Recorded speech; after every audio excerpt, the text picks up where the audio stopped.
Capítulo 3. Autoridade materna. Problemas e disciplina. Semana 7, segunda-feira. Encarando o confronto. Lidando com situações de confronto e com diferenças de disposição. Em se tratando do assunto da obediência, eu gostaria de levantar alguns pontos e oferecer algumas sugestões importantes. Em primeiro lugar, há uma variação muito grande nas disposições naturais das crianças. Algumas são muito dóceis em seus sentimentos e são governadas facilmente pelo amor. Outras são independentes e cheias de vontade própria. Às vezes, uma criança tem os seus ânimos exaltados e a sua vontade tão determinada que não pode ser subjugada senão por um esforço muito grande. Quase qualquer mãe fiel está acostumada com tais confrontos, e ela sabe que estes com frequência formam uma crise no caráter da criança. Se a criança obtém a vitória em um embate, é quase impossível para a mãe futuramente reconquistar a sua autoridade. A criança sente que foi vitoriosa e que a sua mãe foi derrotada. E é com muita dificuldade que ela será compelida a renunciar à sua independência. Se, por outro lado, a mãe conquista e a criança é subjugada, esta sente que a questão está estabelecida e ela terá pouca disposição para se levantar contra alguém que provou ser seu superior. Tenho conhecido muitos desses embates, severos e prolongados, que são muito dolorosos para os sentimentos dos pais, mas, da feita que se iniciou, devem ser continuados até que a criança seja subjugada. Não é seguro de maneira alguma que os pais se rendam e se retirem derrotados. Terça-feira, exemplo de uma situação de confronto. Vou dar um exemplo de tal embate ocorrido alguns anos atrás. Um senhor, sentado na sua sala de estar, com sua família ao redor, tomou o livro do alfabeto das crianças e chamou um de seus filhinhos para vir e ler. João tinha uns 4 anos de idade. Ele sabia todas as letras do alfabeto perfeitamente, mas aconteceu que naquele momento ele estava mal-humorado e sem a mínima disposição de agradar ao seu pai. Muito relutantemente ele veio, como foi mandado, mas quando o pai apontou para a primeira letra do alfabeto e disse: "Que letra é essa, João?", ele não obteve resposta. João só olhava para o livro emburrado e calado. "Meu filho", disse o pai de uma maneira bem carinhosa, "você conhece a letra A." "Eu não consigo dizer A", disse o João. "Você consegue dizer sim", disse o pai num tom sério e decidido. "Que letra é essa?" João recusou-se a responder. Agora o embate já tinha começado. João estava obstinado e determinado que não iria ler. O seu pai sabia que seria uma ruína para o seu filho deixar que ele vencesse o confronto. O pai sentiu que deveria, por mais difícil que fosse, subjugá-lo. Ele o levou para outro quarto e o disciplinou. Então retornaram e o pai novamente mostrou a letra para o João. Mas o João ainda se recusava a dizer o nome. O pai novamente se retirou com o seu filho e lhe disciplinou mais severamente. Mas foi sem proveito nenhum, pois a criança mesmo assim se recusou a dizer o nome da letra. E quando lhe dizia que aquela era a letra A, ele declarava que não podia dizer A. Mais uma vez, o pai infligiu a punição que ousava dar, mas ainda assim a criança toda agitada em si se recusava a ceder. O pai estava sofrendo da mais intensa preocupação. Ele se arrependeu muito de ter sido levado a tal confronto. Ele já havia punido seu filho com uma severidade que ele temia exceder. E mesmo assim o sofredor voluntarioso ficava diante dele aos prantos e tremendo, mas aparentemente como uma rocha que não queria ceder. Eu lembro de ter ouvido várias vezes aquele pai mencionar a agonia que ele sentiu naquele momento. O seu coração estava sangrando com a dor que ele tinha sido compelido a infligir sobre o seu filho. Ele sabia que naquele momento a questão de quem iria ser a autoridade final estava sendo decidida. E porque o seu filho havia resistido tão fortemente e por tanto tempo, o pai temia grandemente o resultado. Quarta-feira, o fim vitorioso do confronto. A mãe, sentada, assistia tudo aquilo sofrendo ainda mais intensamente. Sem dúvida, mas perfeitamente satisfeita em saber que era o dever dos pais subjugar a sua criança e que, numa hora tão crucial, os sentimentos de mãe não deveriam interferir. Com um coração pesado, o pai, mais uma vez, tomou seu filho pela mão para conduzi-lo para mais uma punição. Contudo, para sua inimaginável alegria, a criança se esquivou e resistiu a maiores castigos e chorou. Pai, eu vou dizer a letra. O pai, com sentimentos indescritíveis, tomou o livro e apontou para a letra. A, disse o João, distinta e perfeitamente. E que letra é essa? Disse o pai apontando para a próxima letra. B, disse o João. E qual é essa? C, ele continuou. E esta? Apontando novamente para a primeira letra. A, disse a criança com atitude bem humilde. Agora leve o livro para sua mãe e diga para ela que letra é essa. Que letra é essa, meu filho? A, disse o João. Era evidente que ele estava perfeitamente submisso. As outras crianças estavam sentadas ali. Elas haviam assistido à batalha e tinham visto de quem era a vitória. E o João aprendeu uma lição que nunca esqueceu, que o braço do seu pai era forte demais para ele. Ele aprendeu que o cantinho mais seguro e feliz para ele era obedecer. Ele aprendeu a nunca mais lutar batalhas desiguais como esta. Quinta-feira. Uma objeção. Isso é crueldade. Mas é possível que alguém me diga que foi crueldade punir a criança daquela maneira. Crueldade? Foi misericórdia e amor. Teria sim sido cruel se o pai naquela hora tivesse sido infiel e se esquivado do seu dever doloroso.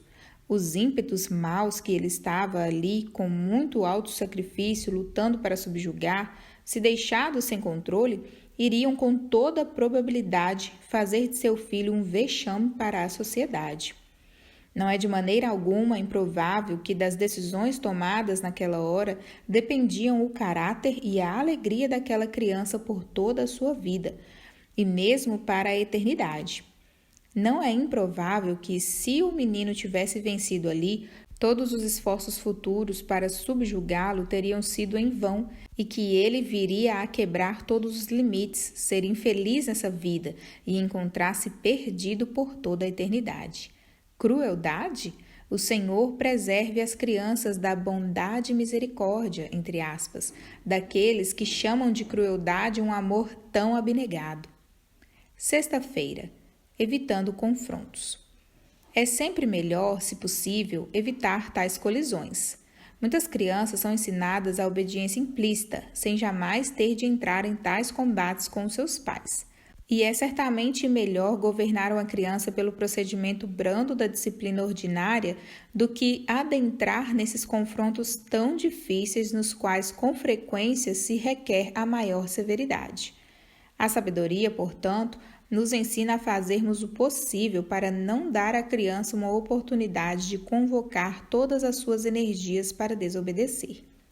Há ocasiões peculiares e disposições mentais peculiares que geralmente provocam esse sentimento forte de rebeldia.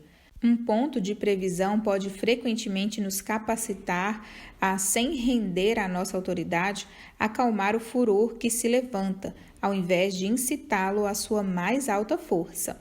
Nós podemos, às vezes, por uma administração sábia, deter a rebelião logo que ela se manifeste, antes que ganhe força suficiente para exigir que ajuntemos todos os nossos poderes para acabar com ela. Semana 8, segunda-feira. Exemplo de como evitar o confronto. Como uma ilustração, vamos supor que o Tiago e a Maria estejam brincando juntos à noite, e o Tiago fica com raiva e bate na sua irmã. Ele faz isso sem motivo nenhum e precisa ser punido e pedir perdão para sua irmã. Mas a mãe percebe que durante o dia todo Tiago esteve com uma disposição muito desagradável. Ele passou o dia irritado e chateado. Ela vê que agora ele está agitado e com raiva. Todo pai sabe que essas variações de sentimentos não são incomuns. Um dia a criança está doce e carinhosa. No dia seguinte, tudo parece estar errado. Coisinhas pequenas agravam esta situação e toda a sua disposição parece estar amargurada. A mãe percebe que o filho está nesse mau humor, mas ele errou e precisa pedir o perdão de sua irmã. Ela sabe que nesse estado mental esquivo e desagradável, ele será fortemente tentado a resistir à sua autoridade. Estando ele tão irritado sem motivo, seria um dos mais difíceis atos de submissão para ele ter de pedir perdão à sua irmã.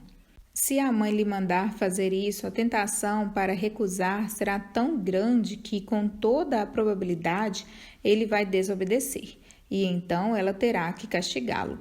E aqui vem um confronto que, se for iniciado, deve ser continuado até que a criança obedeça. Agora, como é que tal batalha pode ser evitada? Deixando para lá o que aconteceu? Certamente que não. A mãe se levanta, toma o Tiago pela mão e diz: meu filho, você fez uma coisa muito ruim. Você está mal-humorado e não pode mais ficar na nossa companhia. Eu vou lhe colocar para dormir. Ela, portanto, o conduz para o seu quarto. Logo antes de deixá-lo sozinho, ela lhe diz num tom bondoso, mas triste, como ela está desapontada e como Deus ainda mais está entristecido pela sua conduta. Como de costume, ela ouve a sua oração ou se ajoelha ao lado da cama dele e ora para que Deus o perdoe. Ela então o deixa sozinho para refletir e para dormir. Assim, ele é punido pela sua falta, e enquanto ele fica deitado na sua cama e ouve os seus irmãos e irmãs brincando alegres lá embaixo, ele sente como é melhor e mais sábio ser um menino comportado. Pela manhã, ele acorda. A noite deu repouso aos seus sentimentos excitados. Ele pensa em como a sua má conduta do dia anterior o deixou infeliz e resolve ter mais cuidado daqui para a frente. Todos aqueles sentimentos rebeldes são dominados pela influência calmante do sono. As suas paixões não estão agitadas. A mãe pode agora tratar com a sua mente sem qualquer medo de ter um embate com uma vontade determinada e teimosa. Quando as crianças descem para tomar o café, pela manhã, ela chama o Tiago e a Maria para virem ter com ela. Tomando a mão de cada um, ela diz mansamente: meu filho, você deixou todos nós tristes ontem à noite quando você bateu na sua irmã. Eu espero que você esteja arrependido pelo que fez. Eu estou sim, mãe, diz Tiago, sendo agora levado facilmente aos sentimentos de penitência e de submissão, aos quais, durante os momentos de irritação e agitação, ele não poderia, a não ser com grande dificuldade, ter sido levado. Assim, por um tratamento sábio, o objeto desejado é obtido e perfeitamente obtido, enquanto o combate é evitado. A falta não é ignorada e o Tiago está subjugado. Porém, se a mãe, sem considerar o estado sentimental peculiar da criança, tivesse mandado que ele fosse imediatamente pedir perdão para sua irmã, isso teria levado com toda a probabilidade a uma cena que seria dolorosa tanto para a mãe como para o filho, e o efeito final da disciplina teria sido talvez menos benéfico sobre a mente da criança. Terça-feira, quando não é possível evitar o confronto. Mas ocorrerão casos em que não será possível evitar o confronto. Quando tal emergência surge, é dever dos pais enfrentá-la resoluta e ousadamente. Se por um falso sentimentalismo você acaba se esquivando, você está brincando com a responsabilidade sagrada que Deus confiou a você. É bondade uma mãe deixar a criança morrer ao invés de compeli-la a tomar o remédio amargo que lhe restaurará a saúde e a força? E será bondade deixar essas paixões descontroladas conquistarem a sua criança, as quais, se deixadas impunes, serão para o tempo presente e para a eternidade uma devastação para ela? Se existe alguma crueldade no mundo que seja, de fato, tão horrível, é a crueldade de pais infiéis e indulgentes. Devemos entender particularmente, contudo, que tudo o que queremos enfatizar aqui é a firmeza na realização dos deveres dos pais naqueles casos onde essas colisões entre pais e filhos são inevitáveis. Elas podem, contudo, na maioria dos casos, ser evitadas. Se, por exemplo, a criança lhe desobedece, você pode simplesmente puni-la pelo ato de desobediência e parar por aí, deixando de lado o final dificultoso. Não é sempre necessário que você todas as vezes requeira que a coisa que você ordenou inicialmente seja feita. Você manda a menininha dar um livro para sua irmã. Ela se recusa. Você pode, então, tomar 2 caminhos distintos para manter a sua autoridade que foi violada. Você pode ir e levar o livro você mesma e entregá-lo para a irmã, e então infligir um castigo sobre o desobediente, conforme a ofensa merece. Ou você pode insistir na obediência e, para obrigá-la, entrar num confronto que pode ser longo e doloroso. Agora, seja qual for desses planos que você adotar, seja firme e decidida na sua execução. O primeiro curso é, contudo, em quase todos os casos, o mais sábio e o melhor. Quarta-feira, considerando os sentimentos. Nas considerações acima, tivemos aludindo às variações de sentimentos às quais as crianças estão sujeitas. Ninguém que tenha tido qualquer contato com a educação pode ter deixado de observar isso. Quase todo indivíduo é consciente de momentos quando ele parece estar afligido com um tipo de sensitividade mórbida. Nossos espíritos frequentemente se levantam e caem conforme a saúde do corpo. E, de fato, uma pessoa tem alcançado uma grande vitória sobre o seu corpo e um grande triunfo mental quando ela consegue, invariavelmente, preservar o mesmo espírito calmo e alegre, sem ser perturbado pelos cuidados que a assediam ou pelas irritações de uma constituição doente. O sistema nervoso de alguns indivíduos é constituído tão delicadamente que um vento ocidental ou um dia úmido podem perturbar completamente a sua mente. Quando nós vemos alguns dos mais sábios e melhores homens oprimidos com tais fraquezas, nós devemos aprender a ter paciência e simpatia com as crianças. Em tais momentos, uma mãe sábia, sabendo que a irritabilidade é uma fraqueza tanto mental como corporal, irá fazer o que pode para amansar e aquietar. Ela irá evitar qualquer coisa que tenda a agitar os sentimentos e irá se esforçar por uma recreação tranquila ou pelo repouso fazer adormecer esses sentimentos. Por esse método, ela irá livrar a criança de muita infelicidade e irá promover uma disposição doce e amável. É provável que muitas crianças tenham tido seus sentimentos permanentemente amargurados por uma completa desconsideração dessas variações mentais. A disposição de uma criança é de uma textura muito delicada para ser manuseada pelo punho rude e descuidado. Os seus sentimentos carinhosos e gentis devem ser cultivados pela simpatia e pelo amor maternos.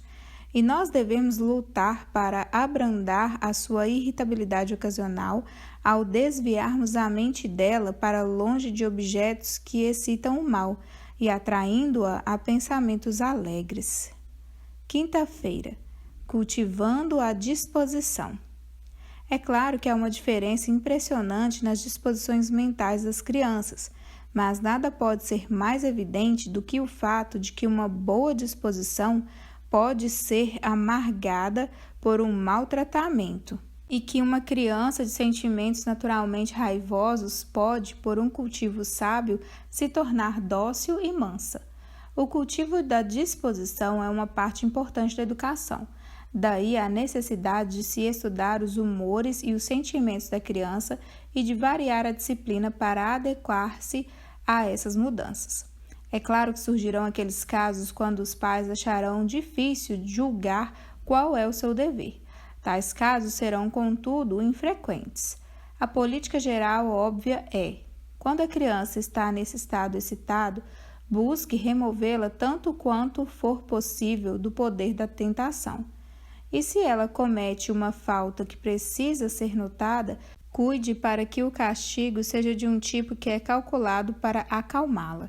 Por exemplo, dê-lhe um assento confortável em frente à lareira e lhe diga que ela não pode se levantar da cadeira por meia hora. Ponha em suas mãos um livro agradável ou alguma coisa para brincar que possa lhe entreter. Dessa maneira, cuide para que a punição seja adaptada à peculiaridade da desordem moral. Isso não é brincar de disciplinar, como pode parecer. A criança sente que é real, mas é de uma natureza que opera beneficamente. Algumas faltas, contudo, que a criança comete podem ser, sob determinadas circunstâncias, mais adequadamente relevadas. Sexta-feira, Exemplo de falta sabiamente relevada. O menino pode, por exemplo, falar irritado com a sua irmã. A mãe não demonstra notar. Ela, contudo, vê a importância de imediatamente tranquilizar o seu espírito grosseiro e ela busca planejar alguma atividade que promova o bom humor. Talvez ela pause o seu trabalho e brinque com as crianças até que, pela sua alegre influência, a alegria e o bom humor sejam restaurados. Aqui, meu filho, talvez ela diga, quero que você tome esse papel e se sente em uma cadeira e veja se consegue desenhar um animal tão corretamente que eu possa dizer o que é. E Maria, você pode pegar esse outro papel e sentar nessa cadeira ao lado dele e fazer a mesma coisa. As crianças estão bem animadas com a sua nova atividade. Logo, elas ficam ocupadas trabalhando e cochichando uma para a outra, para que a sua mãe não ouça quais são os animais que eles estão desenhando. Por esse artifício simples, a pequena nuvem de sentimentos irritados que estava se levantando é totalmente dissipada. Se a mãe, ao invés disso, tivesse punido a criança pelo incidente da fala grosseira, a mente não teria sido trazida tão rápido e agradavelmente ao estado desejado. Ou, se a mãe não tivesse tomado nenhuma atitude, a disposição da criança teria sido incentivada pela permissão do aumento do mau humor, e com toda probabilidade uma querela logo teria começado. Assim, uma observação constante por parte da mãe poderá logo capacitá-la a prever muitos perigos e a prevenir muitas dificuldades. Semana 9. Segunda-feira. Cuidado com punições injustas. A justiça e a bondade na disciplina. Seguem alguns conselhos que visam promover a justiça e a bondade na administração da disciplina infantil pelos pais, no que me parece uma das mais práticas aplicações de Efésios 6:4. E vós, pais, não provoqueis os vossos filhos à ira, mas criai-os na disciplina e na admoestação do Senhor. Não castigue quando a criança não tiver feito o mal de propósito. Com muita frequência, as crianças são punidas injustamente. Passa-se por cima de coisas que são realmente erradas, enquanto as crianças são comumente punidas por causa de algum acidente, no qual ela totalmente é inocente. Um curso de procedimento como este não apenas destrói na mente da criança a distinção entre acidente e crime, mas é em si mesmo absolutamente iníquo. Os pais têm todo o poder e eles podem ser os tiranos mais implacáveis, deixando a criança sem nenhum recurso de defesa. Não há opressão mais cruel do que aquela frequentemente exercida por pais enraivecidos sobre os seus filhos.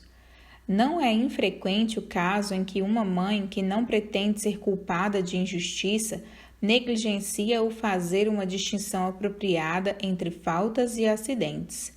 Uma criança está brincando pela sala e acidentalmente rasga a sua roupa ou quebra uma janela com a bola que a mãe lhe deu permissão para brincar. A mãe, irritada com o problema que isso lhe irá causar, precipitadamente pune a pobre criança.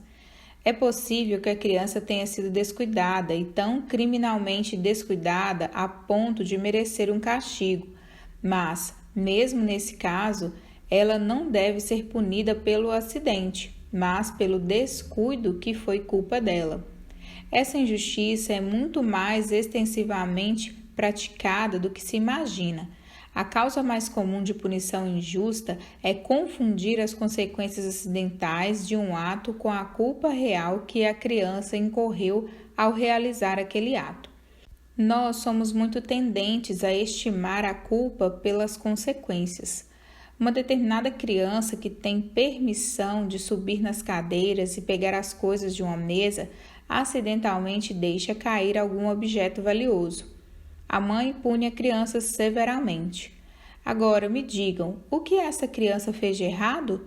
Você nunca a ensinou a não subir na mesa. Claro que nisso não houve desobediência e ela não estava consciente de estar fazendo nada inapropriado.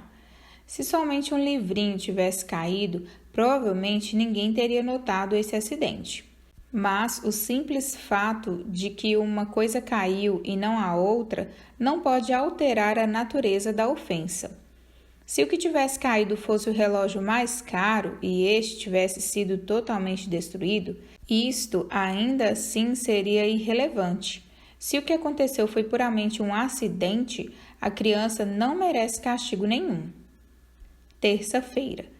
Punindo a desobediência, não o acidente. Talvez alguém diga que nem se precisa argumentar tanto sobre um ponto tão claro, mas não é evidente que tais atos de injustiça são muito frequentes? E não está quase toda mãe consciente de que ela precisa se guardar mais nesse ponto? É preciso muito controle da parte da mãe sobre os seus próprios sentimentos, uma calma e compostura de espírito que não é facilmente perturbada. Ou ela será ocasionalmente provocada a praticar atos de injustiça devidos a problemas dos quais os seus filhos são a causa inocente.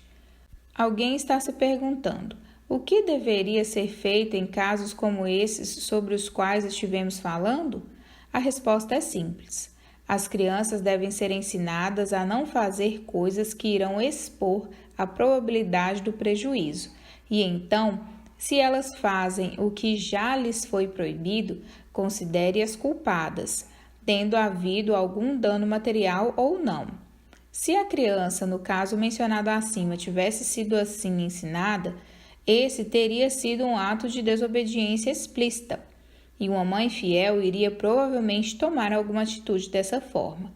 Sem qualquer manifestação de raiva, ela iria calma e seriamente dizer para o seu filho: meu filho, eu já lhe disse muitas vezes que você não deve subir na mesa. Você me desobedeceu. Mas, mãe, diz o filho, eu não quis quebrar nada de propósito. Eu imagino que não, meu filho. Eu não estou lhe acusando de ter quebrado algo, mas de ter me desobedecido. O estrago foi acidental e eu não vou responsabilizar você por isso, mas a desobediência foi deliberada e muito errada. Eu fico muito triste de ter que castigar você, mas eu preciso fazer isso. É o meu dever. Ela então iria castigá-lo, seja pelo infligir de dor ou pela privação por um tempo de algum de seus privilégios ou prazeres usuais. A punição, contudo, seria infligida pela desobediência e não pelo acidente que seguiu-se à desobediência. A criança não pode negar e sentir que ela foi justamente condenada. Quarta-feira, quando a criança nunca foi ensinada a fazer o certo. Mas a questão ainda permanece: o que deve ser feito no caso da suposição original de que a criança nunca foi ensinada que é errado subir na mesa ou brincar de bola na sala? Nesse caso, a mãe manifestadamente não tem qualquer direito de punir a criança. A falta é dela, de não ter previamente ensinado ao filho a impropriedade de tal conduta. Tudo o que ela pode fazer agora é usar aquela ocasião para mostrar à criança o perigo de brincadeiras assim e proibi-los no futuro. Se a criança for mais nova, será necessário que a mãe ocasionalmente aluda ao acidente, para que a lição possa ser impressa sobre a mente. Se ela não fizer isso, a ocorrência pode logo ser esquecida, e em poucos dias a criança pode totalmente, por esquecimento, voltar a brincar com seus esportes proibidos. Devemos fazer concessão quanto à ignorância da criança. Digamos que você tem uma filhinha de 1 ano e meio, que gosta de se entreter rasgando páginas de jornais velhos que você lhe dá. Ela acha isso um experimento bastante interessante. Certo dia, você está com sua atenção particularmente ocupada por um bom tempo, até que você levanta os olhos para ver por que ela está tão quieta ali no chão. E eis que ela tem nas mãos um livro importante e valioso, que ela já arruinou praticamente por completo. O seu primeiro impulso é puni-la, ou pelo menos reprová-la severamente pelo estrago. Mas ela está realmente fazendo alguma coisa que merece punição ou reprimenda? Certamente que não. Como ela pode saber que é apropriado para ela rasgar um certo papel, mas que é errado rasgar outro? Ela nunca se entreteve tão inocentemente em toda a sua vida, A única coisa a ser feita num caso como esse é buscar ensinar a criança que um livro deve ser manuseado com cuidado e não pode ser rasgado. Mas como ensinar a ela a diferença entre um livro e um jornal? Um menininho de quase 2 anos de idade costumava se divertir rabiscando papéis com um lápis. O seu pai entrou no quarto um dia e descobriu que o molequinho tinha riscado muitas páginas de um livro novo. As marcas do lápis estavam em todo lugar.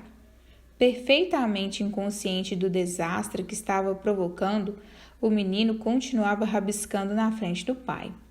Em muitos casos, o pai, irritado, teria puxado asperamente o livro do menino e batido na criança. Eu penso ter percebido que essa foi a primeira emoção na mente desse pai, apesar de ele ser de um espírito extremamente calmo e contido. Contudo, se ele estava com raiva, ele imediatamente viu a impropriedade dessa atitude, pois se aproximou da criança num tom perfeitamente dócil e agradável. Oh, meu filho, você está estragando o livro. A criança olhou para cima com surpresa. Isto é um livro, meu filho. Você não deve desenhar nele. Olha aqui. E o pai foi virando as folhas. Você vai estragar o livro do papai. Aqui está um papel para você. Você pode escrever no papel, mas você nunca deve escrever num livro. O pai, então, tomou o livro rabiscado como estava e o guardou, sem qualquer exibição de sentimento animoso. Agora não está claro que essa é a atitude correta a ser seguida num caso como este? Mas quantas crianças existem que, em tais circunstâncias, teriam escapado de uma punição imerecida? Essas ilustrações são suficientes para mostrar a importância de fazer-se concessão quanto à ignorância e quanto a acidentes. Elas também mostram o quão frequentemente as crianças sofrem sem que elas sejam realmente culpadas. Se uma criança é punida quando inocente, do mesmo modo como quando ela é punida quando culpada, a distinção entre certo e errado é apagada da sua mente. Por isto, esta se torna uma regra importante no governo familiar. Nunca punir quando a criança não tiver feito o mal de propósito. Quinta-feira. Não desculpe a desobediência de seus filhos. Nunca pense que a criança é pequena demais para obedecer. Nós somos engenhosos em inventar desculpas para negligenciarmos o nosso dever para com os nossos filhos. Uma hora eles são pequenos demais, outra hora eles estão doentes demais. Alguns pais sempre acham uma desculpa de um tipo ou de outro para deixar os seus filhos fazerem o que quiserem. Uma criança pode, numa idade bem tenra, ser ensinada a obediência. Nós podemos facilmente ensinar até mesmo um gatinho ou um cachorrinho que ele não deve mexer na panela de carne que é colocada sobre o fogo, que ele deve sair da casa quando é mandado, e 1000 outros atos de obediência. Recentemente, um francês colecionou um grande número de canários para um show. Ele os ensinou a obedecer tão implicitamente à sua voz que eles marcharam em pelotões num quarto e são direcionados a realizar muitas manobras simples. Agora, será que se pode admitir que uma criança de 1 ano e meio ou 2 anos de idade tem um entendimento inferior a um canário? E devemos inventar desculpas para tal criança de que ela não sabe o suficiente para ser ensinada a obediência? Uma mãe bastante sensata que criou uma família de muitos filhos, todos os quais estão agora em situações de respeitabilidade e utilidade, revelou que era sua prática obedecer suas crianças no primeiro ano de suas vidas, mas depois disso ela sempre esperava que elas a obedecessem. Ela não quis dizer, por essa observação, é claro, que no momento que a criança completou 1 ano, aconteceu uma mudança repentina e total no seu modo de lidar com ela. Durante os primeiros meses de sua infância, Ela considerava ser o seu dever fazer tudo o que estivesse ao seu alcance para suprir as necessidades da criança e deixá-la confortável e alegre. Ela buscava antecipar todas as suas necessidades. Ela era obediente aos desejos da criança, mas por volta do tempo em que a criança completava 1 ano de idade, ela a considerava com idade suficiente para ser submetida às regulamentações salutares de uma família bem disciplinada. Eu estou bem ciente de que muitos pais irão me dizer que essa idade é muito cedo para se começar o governo de uma criança. E outros pais, igualmente numerosos, talvez me dirão que essa idade já é tarde demais, que um começo deve ser feito num período bem mais cedo. Na realidade, o princípio que realmente deve dar direção em tais casos é esse, que a autoridade da mãe deve ser estabelecida sobre a criança tão cedo quanto ela for capaz de entender um mandamento ou proibição expressos por olhares ou gestos. E isso acontece num período bem mais cedo do que muitos pais imaginam. A mãe que tem dúvidas deve tentar o experimento e ver o quão facilmente ela pode ensinar a sua criança a não mexer na vassoura ou no lixeiro, ou, quando a criança está sentada no seu colo à mesa, a não tocar nas xícaras e pratos. A criança pode ser ensinada a obediências em tais coisas quando bem pequena, assim como em qualquer outro estágio de sua vida. E de quantos problemas a mãe se livra por ter ensinado a sua criança a obedecer desde bem cedo. De quanta dor e tristeza ela poupa a sua criança ao acostumá-la nos seus anos mais tenros a hábitos de obediência imediata. Sexta-feira. Temor, mas não medo. Guarde-se contra o excesso de severidade. Quando se busca um caminho consistente e eficiente de governo familiar, raramente será necessário usar de severidade. Se quando a punição for infligida, ela é feita com compostura e com solenidade, as ocasiões para castigo serão muito infrequentes.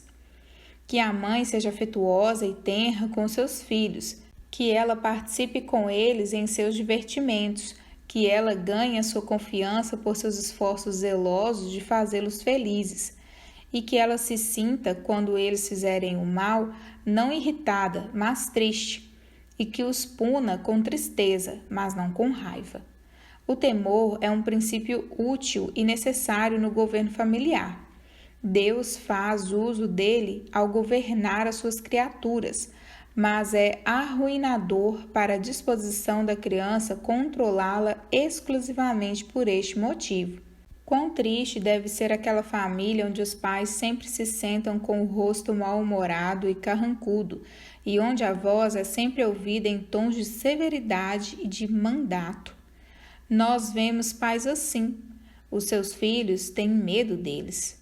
Eles estão sempre restringidos em sua presença, e o lar se torna para eles uma prisão irritante, ao invés de um refúgio alegre de paz e alegria. Mas onde a mãe fala com os filhos com sorrisos e recompensa os seus esforços de agradá-la com carinhos e se comunica com eles em tons de mansidão e de afeição, ela está tocando aqueles acordes no coração humano que vibram em doce harmonia. Ela está convocando os mais nobres e amáveis princípios de nossa natureza, e assim ela prepara o caminho para cada ato doloroso de disciplina que virá, com um poder efetivo sobre o coração. A criança sabe que ela não gosta de castigar. Em todos os casos em que isso puder ser feito, as crianças devem ser assim governadas pela bondade. Mas quando a bondade falha e a desobediência sobrevém, não aconteça que a mãe hesite por um momento usar de seu último recurso e castigar tão severamente quanto for necessário. Poucos casos assim irão ensinar quase que qualquer criança como é melhor obedecer do que desobedecer. Com uma liderança assim, consistente e decidida, e começando com a infância mais tenra de cada criança, em todos os casos ordinários, é possível evitar maiores severidades. E nunca é próprio para os pais serem duros, insensíveis e somente proibitivos nos seus relacionamentos com seus filhos.